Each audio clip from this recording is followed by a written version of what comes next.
ہیں، اور اس کی جو فضیلت بیان کی جاتی ہے، فضائل سورہ ہجر. اب پہلی فضیلت اس کی یہ ہے کہ اس سورے کی تلاوت کرنے والے کو تمام مہاجرین و انصار پیغمبر اکرم صلی اللہ علیہ وآلہ وسلم کی تعداد کے برابر ثواب دیا جاتا ہے جو بھی اس سورے کی تلاوت کرتا ہے. اور پیغمبر اکرم صلی اللہ علیہ وآلہ وسلم کی جو روایت ہے تفسیر مجموع البیان میں بھی ہے کہ جو سورہ ہجر کی تلاوت کرے گا اللہ اسے مہاجرین و انصار کی تعداد کے برابر اجر و ثواب عطا فرمائے گا، یعنی مہاجرین و انصار کی تعداد کے برابر اجر و ثواب. یہ اس کی ایک فضیلت بیان کی گئی ہے. اور دوسری اس کی فضیلت تلاوت کی یہ ہے کہ خاص طور پر کاروبار میں برکت کے حوالے سے یہ سورہ بہت فضیلت و برکت کا حامل ہے. پیغمبر اکرم صلی اللہ علیہ وآلہ وسلم سے ایک روایت تفسیر برہان میں ہے، اور مجربات امامیہ جو کتاب ہے عملیات کی، اس کے اندر بھی یہ بات آئی ہے کہ جو شخص بھی سورہ ہجر کو لکھ کر اپنے ہاتھ پر باندھے وہ معاملہ گر انسان بن جاتا ہے. یعنی اب جو بھی یہ ڈیل کرے گا، یہ جو بھی یہ بزنس کرے گا، جو بھی کاروباری معاملے کو طے کرے گا، اس میں اس کو ہمیشہ فائدہ ہی فائدہ ہوگا. یعنی جو شخص بھی سورہ ہجر کو لکھ کر اپنے ہاتھ پر باندھے وہ معاملہ گر انسان بن جائے گا. اس کی خرید و فروخت بھی زیادہ ہوگی، لوگ اس سے کاروبار کرنا بہتر سمجھیں گے. اور جب تک یہ لکھا ہوا سورہ اس کے پاس رہے گا خدا کے اذن سے اس کا رزق بھی زیادہ ہوگا. تو کاروبار میں برکت کے حوالے سے یعنی بہت سارے افراد پھر یہ بات کہہ دی جائے کہ وہ یہ سمجھتے ہیں کہ فقط اور فقط قرآن جو ہے کتاب ہدایت ہے، باقی اور اس سے کوئی دنیاوی فائدہ اور حاصل نہیں کیا جا سکتا. نہیں، اس کی بڑی برکات ہیں، اس کے ہر سورے کی الگ برکات ہیں، الگ فضائل ہیں، اور دنیاوی اعتبار سے بھی ان چیزوں کے لیے بھی اس کی برکات شامل ہیں. یقیناً کتاب ہدایت ہے، اس میں تو کوئی شک و شبہ والی بات ہی نہیں، نہ کوئی دو رائے ہیں. لیکن یہ کہ اس کے ساتھ ساتھ جو اضافہ اس بات کا کر لیا جائے کہ کاروبار میں خیر و برکت کے لیے، رزق و روزی میں اضافے کے لیے بھی قرآن کی ان آیات کے سوروں کی تلاوت کی جا سکتی ہے. اچھا دیکھیے، کاروبار میں برکت کے حوالے سے کچھ باتیں اور آیت اللہ بہجت بھی مثلا جیسے چیز فرماتے تھے کہ کاروبار ملنے تک یا کاروبار میں ترقی ہونے تک روزانہ صبح کی نماز کے بعد اگر اس دعا کا ورد کریں، اس دعا سے اول و آخر میں درود بھی پڑھیں، اللہم اغننی بحلالک عن حرامک و بفضلک عمن سواک. شیخ توسی نے اعمالی میں بھی اس کو لکھا ہے، اور تعقیبات نماز وغیرہ میں بھی اس کو شامل کیا جاتا ہے. تو آیت اللہ بہجت فرماتے تھے کہ کاروبار کے ملنے تک یا کاروبار میں ترقی ہونے تک روزانہ نماز فجر کے بعد اس دعا کو اول و آخر درود کے ساتھ پڑھا جائے. تو یہ بہت ہی مجرب ہے. جو شخص بھی بزنس شروع کرنا چاہتا ہے یا اپنے کاروبار میں ترقی کرنا چاہتا ہے تو وہ اس دعا کو بھی اس انداز سے نماز فجر کے بعد اور یا ہر نماز کے بعد بھی اس کو پڑھ سکتا ہے. اور سورہ ہجر کا تو ابھی آپ نے سنا ہی کہ جو شخص بھی لکھ کر اسے اپنے بازو کے اوپر باندھے گا وہ معاملہ گر انسان بن جائے گا. جو ڈیل کرے گا، جو کاروباری چیز میں ہاتھ ڈالے گا، انشاءاللہ اسے فائدہ ہی فائدہ ہوگا. خرید و فروخت بھی اس کی بہت زیادہ ہوگی، لوگ اس سے کاروبار کرنے میں بہتری سمجھیں گے. یعنی کہ یہ ویسا شخص ہے کہ اس سے ہمیشہ کاروبار کرنے میں فائدہ لوگ سمجھیں گے اس کو. اور جب تک یہ لکھا ہوا سورہ اس کے پاس ہوگا خدا کے اذن سے اس کا رزق بھی اضافہ ہوتا رہے گا. اسی طریقے سے رزق میں اضافے کے حوالے سے یعنی جو کچھ اور سورے بھی ہیں جیسے پیغمبر اکرم صلی اللہ علیہ وآلہ وسلم کی روایت تفسیر برہان کی 5ویں جلد میں ہے کہ جو بھی شخص سورہ القاریہ کو لکھ کر اپنے پاس رکھے گا اس کی روزی وسیع ہو جائے گی. یعنی روایات میں ان چیزوں کو بھی بات بیان کی گئی ہے کہ رزق اور روزی کو وسیع کرنے کے لیے یعنی قرآن صرف کتاب ہدایت کے طور پر ہی نہیں ہے، جو وہ تو خیر اس کا ایک مین تو وہ تو اہم ترین چیز ہے کہ قرآن ہدایت کے لیے نازل ہوا ہے، لیکن اس کی اور برکات بھی بہت ہیں. اس کو فقط ایک ہی اس میں محدود نہیں کر دینا چاہیے. لامحدود اس کی صفات ہیں قرآن کی اور لامحدود فضیلتیں ہیں جو دنیا اور آخرت ہر چیز کے اوپر جو چھائی ہوئی. تو سورہ القاریہ کو لکھ کر اپنے پاس رکھنے، سورہ ہجر کو اپنے بازو پہ باندھنا ہے، سورہ القاریہ کو لکھ کر اپنے پاس رکھنا ہے. اسی طرح سے وسعت رزق کے حوالے سے بے تحاشا اگر کوئی شخص چاہتا ہے کہ اس کی روزی کشادہ ہو جائے تو آیت اللہ سید عبدالکریم رضوی کشمیری یہ فرماتے تھے کہ روزانہ 110 بار سورہ والعادیات کی تلاوت رزق و روزی کو بہت زیادہ کشادہ کر دیتی ہے۔ روح و ریحان جو کہ آیت اللہ سید عبدالکریم کشمیری کے حالات کے اوپر لکھی گئی ہے، ان کی سوانح اور سیرت پہ، اس کے اندر یہ بات ان کے حوالے سے نقل کی جاتی ہے۔ روزانہ 110 دفعہ سورہ والعادیات، اور اس میں کیلکولیشن کی گئی ہے سورہ کو 110 دفعہ پڑھنے میں تقریباً 35 منٹ لگتے ہیں۔ اس کو ایک ہی نشست میں بھی مکمل کرنا ضروری نہیں ہے، اگرچہ بہتر ضرور ہوتا ہے کہ ایک ہی نشست میں اس کو جو ہے پڑھ لیا جائے، لیکن اگر بالفرض نہیں بھی ہے، اٹھتے بیٹھتے چلتے پھرتے، خواتین ہیں کچن میں کام کرتے ہوئے، مرد حضرات ہیں ڈرائیو کرتے ہوئے، یا مثلاً اپنے آفس وغیرہ کے کاموں کے ساتھ ساتھ اس عدد کو مکمل کر سکتے ہیں، اور دن کے مختلف اوقات میں تقسیم کر کے بھی سورہ کو پڑھ سکتے ہیں۔ تو بہرحال کوئی اتنا مسئلہ نہیں ہے۔ سورہ والعادیات بہت چھوٹا سورہ ہے، اس پہ ڈسپلے بھی ہو رہا ہے کہ اتنی مختصر آیات کے اوپر مشتمل ہے، اس کو کیلکولیشن کی گئی ہے، مشکل سے 30 سے آدھا گھنٹہ ٹوٹل 110 بار پڑھنے میں اس کو لگتا ہے۔ تو یہ بھی رزق اور روزی کے حوالے سے یعنی بے تحاشا کشادہ کرنے والی چیزوں میں سے ایک ہے۔ یہ اس کے ساتھ اس وجہ سے ذکر کر دی گئی سورہ ہجر میں کیونکہ رزق اور روزی کے حوالے سے بات ہو رہی تھی، تو کچھ اور سورہ بھی ایسے ہیں کہ ان کی بھی انسان تلاوت کرے یا اپنے پاس رکھے یا اپنے ہاتھ پر باندھے۔ آپ نے دیکھا کہ مختلف سوروں کے حوالے سے الگ الگ بات کہی گئی، تو اس لحاظ سے بھی ان سوروں کی کافی اچھی یعنی فضائل و برکات کے حوالے سے اس میں روایات آئیں۔ ہر دل عزیز بننے کے لیے سورہ ہجر کو پڑھنے والا ہر دل عزیز ہو جاتا ہے، یہ بھی ایک روایت ہے حضرت پیغمبر اکرم صلی اللہ علیہ وآلہ وسلم۔ اللہم صلی علی محمد وآل محمد۔ تفسیر برہان میں بھی ہے اور مصباح کفمی میں بھی ہے کہ جو شخص بھی اس سورے کو لکھ کر اپنے سیف میں یا جیب میں رکھے گا تو جب بھی وہ باہر جائے گا وہ لوگوں کی گفتگو کا مرکز ہوگا، یعنی ہر دل عزیز ہوگا، ہر شخص اس کے متعلق بات کرے گا۔ بہت سارے افراد ایسے ہیں ہمارے کہ جو یہ کہتے ہیں کہ بھئی ہمیں لوگ جو ہے کوئی اہمیت نہیں دیتے ہیں۔ ویسے انسان کو چاہیے کہ اپنے فضائل و کمالات میں اضافہ کرے اور کسی کا برا نہ چاہے، ہر شخص کے کام آئے، تو ویسے ہی ہر دل عزیز جو ہے وہ بن سکتا ہے۔ یہ تو نہیں کہ وہ دوسروں سے متکبرانہ سلوک کرے اور پھر یہ خواہش کرے کہ میں ہر دل عزیز بن جاؤں۔ ہر دل عزیز بننے کے لیے ہر دل عزیز ہونے والے اعمال بھی انجام دینا ہوتے ہیں، اور اس میں بغیر کسی غرض و غایت کے قربتاً الی اللہ مخلوق خدا کے کام آنے سے انسان کی عزت لوگوں کے دلوں میں ہوتی، یعنی اس میں کوئی نہ کوئی اگر نیگیٹو ہو کہ اس کے دماغ میں کوئی چیز ہے یا عدلے کے بدلے کے طور پر کوئی چیز ہے تو شاید وہ پھر ایسا نہ کر سکے۔ لیکن بہرحال دعاؤں کے اعتبار سے، یعنی وہ تو عمل کے اعتبار سے تھا، دعا کے اعتبار سے یا قرآنی سورہ کے اعتبار سے یہ ہے کہ جو شخص اس سورے کو لکھ کر اپنی جیب میں رکھے گا، یا ایک روایت میں یہ بھی ہے کہ اپنے جہاں پر بھی اس کا مال و دولت وغیرہ ہوتا ہے، سیف ہے،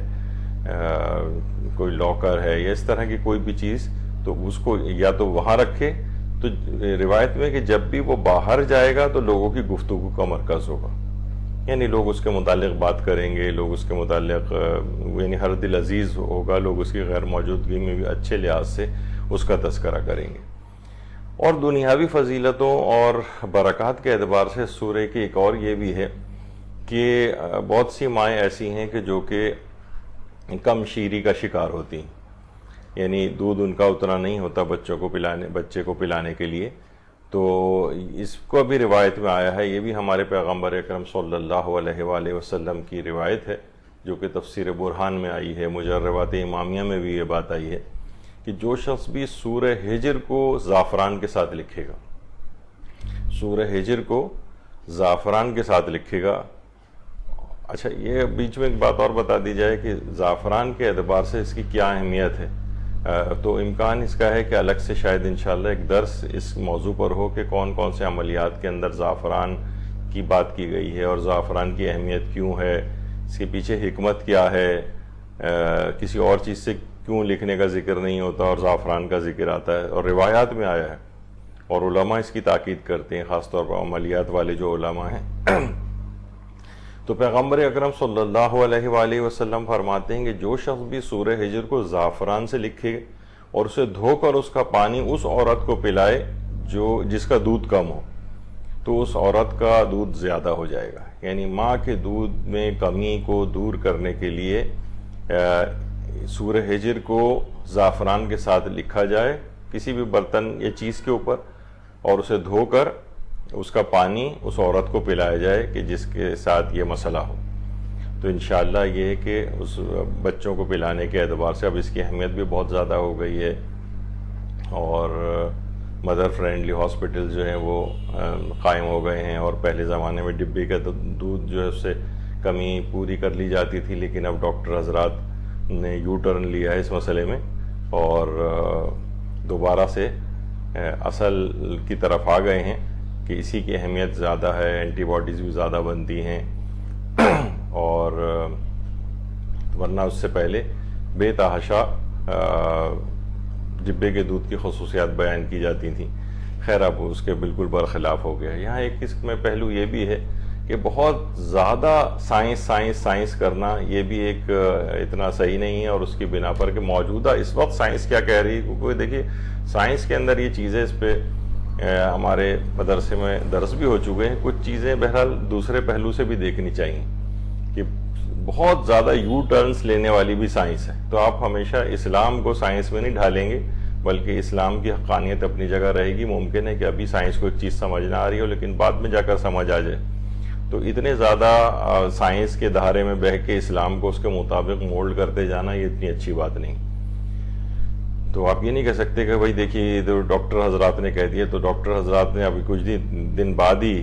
ڈاکٹر حضرات کا پورا موقف تبدیل ہو جائے گا کہ پہلے یہ تھی. ان کی بھی اپنی حد تک بات صحیح ہوتی ہے، لیکن اس کو اسلام کے اوپر نہیں تھوپنا چاہیے کہ اسلام وہی کہنے پر مجبور ہو کہ جو کہ سائنسدان اور ڈاکٹر کہہ رہے ہیں. نہیں، ممکن ہے کہ ان چیزوں کی، کیونکہ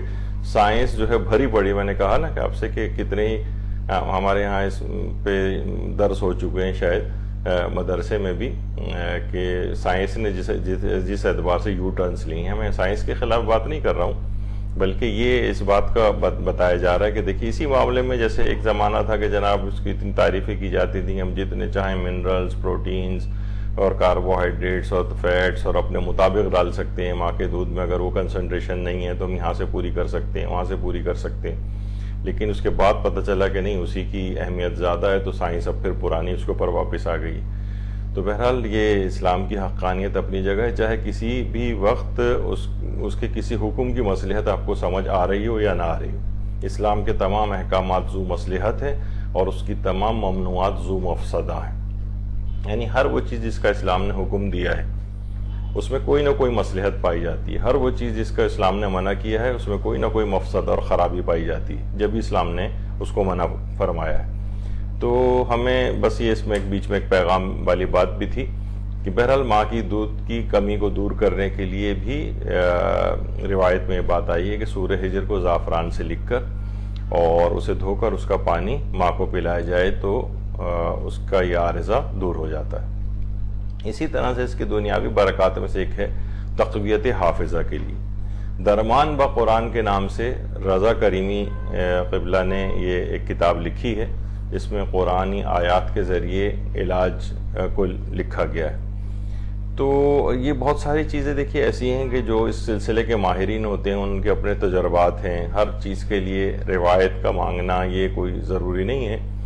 محسوس یہ کیا گیا ہے، یعنی اس کے بھی تجربات کیے گئے ہیں. جس طریقے سے دیکھیے سائنس کے مختلف تجربات ہوتے ہیں اور ایک تجربات کے بعد ایک نتیجہ بہت سارے تجربات کو دیکھ کے نکالا جاتا ہے. اس طرح جو عملیات کے علماء ہیں، میں وہ جعلی عاملوں کی بات نہیں کر رہا ہے، جنہوں نے پوری زندگی اس میں لگائی ہے، انتہائی متقی و پرہیزگار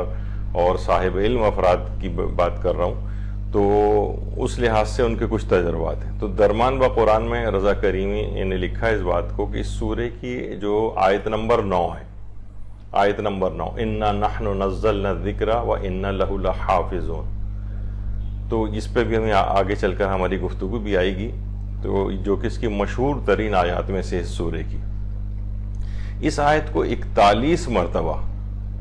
41 بار اگر خشک انجیر پر پڑھ کر روزانہ اس کے چند دانے کھائے جائیں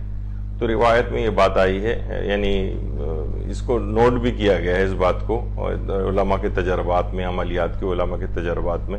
کہ اس کا حافظہ بہت قوی ہو جاتا ہے۔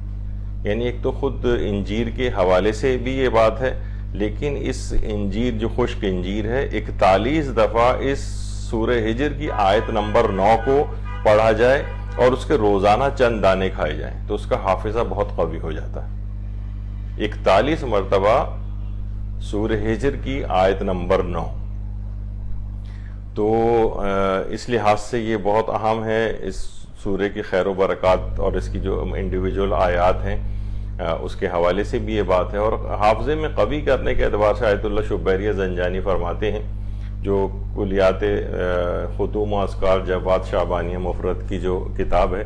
اس میں ان سے بات منسوب کی گئی ہے کہ آیت اللہ شبیری زنجانی فرماتے تھے کہ قوت حافظہ بڑھانے کے لیے امام حسین سے توسل بہت مجرب ہے، اور مثال دیتے تھے کہ آقا شیخ تقی اصفہانی جو آقا نجفی کے نام سے معروف تھے، وہ حافظے کی کمی کا سخت شکار تھے، بڑے پریشان تھے۔ ایک دفعہ حرم امام حسین علیہ السلام تشریف لے گئے، اور جیسے ہی ان کی قبر امام حسین پر نگاہ پڑی تو انہوں نے تڑپ کر امام حسین سے توسل کیا اور کہا کہ مولا اگر حافظہ نہ ہوگا تو میں دین کی تبلیغ کیسے کروں گا۔ اسی وقت سے ایسا حافظہ پیدا ہو گیا کہ کتب اربع جو ہیں ہماری، اصول کافی، تہذیب الاحکام، استبصار، ملا یازر الفقی، ان تمام کی جو روایات ہیں اس طرح سے سند اور متن کے ساتھ حفظ ہو گئیں جیسے ان کے گویا ان کے سامنے ہی تحریر ہو۔ تو امام حسین سے علیہ السلام سے توسل، کیونکہ بات یہ ہو رہی ہے کہ سورہ ہجر قوت حافظہ کو بڑھانے کے لیے بہت مجرب ہے، تو قوت حافظہ کو بڑھانے کے لیے امام حسین علیہ السلام سے توسل بھی بہت مجرب ہے۔ سورہ ہجر کے ساتھ ساتھ امام حسین سے توسل بھی کیا جائے، طالب علموں کے لحاظ سے بھی ہے یقیناً، اور ہر شخص کو حافظے کی ضرورت ہوتی ہے، تو بہرحال اس میں پوری اخلاص کے ساتھ توسل کیا جائے امام حسین علیہ السلام سے، تو انشاءاللہ حافظے میں بہت خیر و برکت ہوگی۔ اسی طرح جو پڑھائی میں کمزور طالب علم ہوتے ہیں ان کے لیے بھی شیخ طوسی نے اپنی کتاب جو ہے مصباح المتحجد، اس میں اس بات کو نقل کیا کہ ہر روز صبح کے وقت ناشتے پر اگر 100 مرتبہ اس ذکر کو پڑھا جائے، لا الہ الا انت یا ربی کل شیء و وارثہ، اسے ذکر حضرت ادریس بھی کہا جاتا ہے۔ اس ذکر کو 100 مرتبہ اگر ناشتے پر پڑھ کر پھر ناشتہ کیا جائے تو اس سے حافظہ بہت زیادہ قوی ہو جاتا ہے، کن ذہنی دور ہو جاتی ہے، مطالب سمجھ میں آنے لگتے ہیں۔ تو یہ سب چیزیں ہیں طالب علموں کو بتانی چاہیے، بچوں کو شروع سے کروانی چاہیے، والدین کی ذمہ داریوں میں سے ایک ہے کہ ان چیزوں کو استعمال کریں، فقط ہر وقت صرف مادی چیزوں کی اس کے اوپر نہ رہیں، ورنہ پھر ظاہر ہے کہ جب یہ اس قسم کے اذکار آئیں گے ان کی دین کی طرف بھی رغبت ہوگی، اور خیر و برکات سے ان اذکار کو پڑھنے سے وہ راہ راست پہ بھی رہیں گے۔ بہت ساری اس طرح کی چیزیں، فقط یہ صرف حافظہ ہی قوی نہیں ہوتا ہے بلکہ ان نورانی کلمات کے ذریعے انسان کے اندر بھی ایک نورانیت پیدا ہوتی ہے، اور بہت سارے اور فوائد بھی ساتھ ساتھ ہی حاصل ہو جاتے ہیں۔ تو ناشتے پر 100 مرتبہ اس ذکر کا پڑھنا، یعنی یہ کن ذہنی کو دور کرتا ہے، کسی کوئی غبی ہو بہت اور باتیں سمجھ میں نہ آتی ہوں، کلاس میں سمجھ میں نہ آتا ہو، کمزور طالب علم ہوتے ہیں تو ان کو بھی آگے بڑھانے کے لحاظ سے، بلکہ تمام طالب علموں کو چاہیے کہ اس میں اپنے آپ میں بہتری پیدا کرنے کے لیے ان اذکار کو اس انداز سے پڑھیں۔ اسی طریقے سے ایک اور ہے جو تفسیر برہان کی 8ویں جلد میں ہمارے پیغمبر اکرم صلی اللہ علیہ وآلہ وسلم فرماتے ہیں کہ جو شخص بھی باقاعدگی سے سورہ والشمس کی تلاوت کرے گا تو وہ جہاں کہیں بھی ہوگا اللہ اسے توفیق عطا فرمائے گا اور اسے زیادہ حافظہ عطا فرمائے گا، اور وہ لوگوں میں باعظمت اور مقبول بھی ہوگا۔ یعنی سورہ ہجر تو اپنی جگہ پر ہے ہی تقویت حافظہ کے لیے، اس کی آیت نمبر 9 اِنَّا نَحْنُ نَزَّلْنَا الذِّکْرَ والی، لیکن اس کے ساتھ کچھ اور سورہ بھی ہیں جو کہ حافظے کو قوی کرنے والے ہیں، جس میں ایک سورہ والشمس ہے، اس سے توفیقات کے خزانے بھی ملتے ہیں۔ دیکھیے بہت ساری چیزیں اس پہ خیر ہمارے دروس بھی یہاں پر ہو چکے ہیں کہ توفیقات کو کیسے حاصل کیا جاتا ہے، توفیقات کو کیسے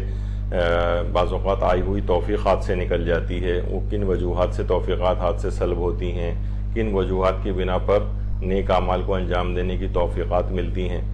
بہت سارے افراد آپ نے دیکھا ہے کہ کس قدر دین کے اندر آگے بڑھ جاتے ہیں، کیسے کیسے کارنامے انجام دیتے ہیں، تو کوئی نہ کوئی تو ایسی چیز ہوتی ہوگی نا ان کے پاس کہ جس کی وجہ سے اور کو یہ فضیلت نہیں ملی اور ان کے حصے کے اندر وہ چیز آ گئی۔ تو توفیقات کو کیسے انسان بڑھائے خود ایک بہت بڑی چیز ہے۔ اس پہ یہاں درس بھی ہو چکے ہیں، کوئی بھی انٹرنیٹ پہ چاہے تو سرچ کر سکتا ہے توفیقات حاصل کرنے کے طریقے اس عنوان سے۔ تو بہرحال سورہ والشمس کی جو باقاعدگی سے تلاوت کرے گا تو پیغمبر اکرم فرماتے ہیں تفسیر برہان میں کہ جہاں کہیں بھی ہوگا اللہ اسے توفیق عطا فرمائے گا، اس کا حافظہ قوی ہو جائے گا اور وہ لوگوں میں باعظمت اور مقبول ہوگا۔ تو یہ اس کا ایک بڑی اہمیت ہے۔ سورہ ہجر کے ضمن کے اندر ہی کچھ اضافی باتیں بھی نقل کی جا رہی ہیں۔ اسی طریقے سے اگر کوئی شخص یہ بھی رسول اکرم صلی اللہ علیہ وآلہ وسلم فرماتے ہیں جو شخص بھی سورہ فتح کو لکھ کر آب زمزم سے دھوئے اور وہ پانی پی لے تو لوگوں میں اس کی بات مانی جائے گی اور جو چیز سنے گا وہ یاد ہو جائے گی۔ حافظہ کے حوالے سے بھی ہے اور وہ مقبول القول ہو جائے گا، یعنی اس کی بات مانی جائے گی، اس کی بات سنی جائے گی، لوگ اس کی بات کو اہمیت دیں گے۔ بہت سارے لوگ کہتے ہیں کوئی ہماری بات کی اہمیت نہیں ہوتی،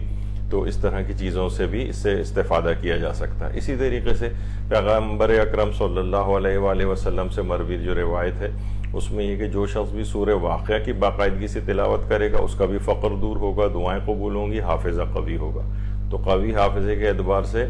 سورہ ہجر کے ساتھ سورہ فتح کو بھی پڑھا جائے اور بلکہ آب زمزم سے دھو کر اس کا پانی پھر سورہ واقعہ کی روزانہ تلاوت کرے تو اس سے بھی اس کا حافظہ قوی ہوگا۔ اور اسی طریقے سے سورہ والشمس وہ جو ابھی ہم نے اس سے پہلے ذکر کی، اور اسی طریقے سے آیت اللہ عبد الکریم کشمیری یہ بات بھی فرماتے تھے کہ آیت الکرسی کو ہم فیہا خالدون تک روزانہ 21 مرتبہ پڑھنا قوت حافظہ کے لیے انتہائی نفع بخش ہے، یا علی العظیم تک بھی پڑھی جا سکتی ہے، روزانہ 21 دفعہ پڑھنا۔ اور یہ والی جو ابھی ہم نے سورہ ہجر کی آیت بھی بتائی کہ 41 مرتبہ خشک انجیر پہ پڑھ کر اگر اسے کھایا جائے آیت نمبر 9 کو سورہ ہجر کی، تو حافظہ حیرت انگیز طور پہ بہت قوی ہو جاتا ہے۔ تو یہ تمام چیزیں اس کے ساتھ ہیں، یہ بڑے برکات ہیں ان سوروں کی۔ اچھا، اسی لحاظ سے سورہ ہجر کے فضیلتوں میں یہ چیز بھی آتی ہے کہ حاجات کی برابری کے لیے اس کی بڑی اہمیت ہے، اور حاجات کی برابری کے لیے یہی والی جو آیت ہے ابھی اس پہ ہمارے آگے چل کر تھوڑی سی گفتگو آئے گی، اِنَّا نَحْنُ نَزَّلْنَا الذِّكْرَ وَإِنَّا لَهُ لَحَافِظُونَ۔ تو اس کو اگر کوئی شخص 1000 مرتبہ خالص نیت اور توجہ کے ساتھ پڑھے کسی بھی حاجت کے لیے، یعنی کوئی مخصوص حاجت ہو دماغ میں رکھیں، یا حاجات کا کوئی مجموعہ ہو اس کو دماغ میں رکھیں، اور 1000 دفعہ اس آیت کو پڑھیں اِنَّا نَحْنُ نَزَّلْنَا الذِّكْرَ والی، تو یہ بہت ہی مجرب ہے کہ وہ حاجت یا حاجات لازمی قبول ہو جاتی ہیں۔ تو اس لحاظ سے حاجات کی قبولیت کے اعتبار سے بھی اس کی بڑی اہمیت ہے۔ اسی طرح سے بلاؤں اور مشکلات سے حفاظت کے لیے ثواب الاعمال میں شیخ صدوق نے بھی اس روایت کو لکھا ہے کہ ہمارے چھٹے امام جعفر صادق علیہ السلام نے پیغمبر اکرم صلی اللہ علیہ وآلہ وسلم سے یہ روایت نقل کی ہے کہ جو شخص بھی ہفتے میں ایک بار اپنی نمازوں میں سورہ ابراہیم اور یعنی ایک رکعت میں سورہ ابراہیم اور دوسری رکعت میں سورہ ہجر، یعنی اول و دوم رکعت میں پہلی رکعت میں سورہ ابراہیم پڑھ لی جائے، دوسری رکعت میں سورہ ہجر پڑھ لی جائے، تو وہ تنگ دستی، دیوانگی کے اندر تمام نفسیاتی امراض بھی آ جاتے ہیں، اور بلاؤں اور مشکلات سے بالکل دور ہو جائے گا، اور بلائیں اور مشکلات تو اس تک پہنچ نہیں سکیں گی۔ یہ بھی بڑی اہمیت والی بات ہے کہ بلائیں اور مشکلات پہنچ ہی نہ سکیں اس تک۔ تو اس لحاظ سے ان چیزوں کی بڑی اہمیت ہے، اور بلاؤں اور مشکلات سے حفاظت کے لیے نمازوں کے اندر سورہ ہجر کا پڑھنا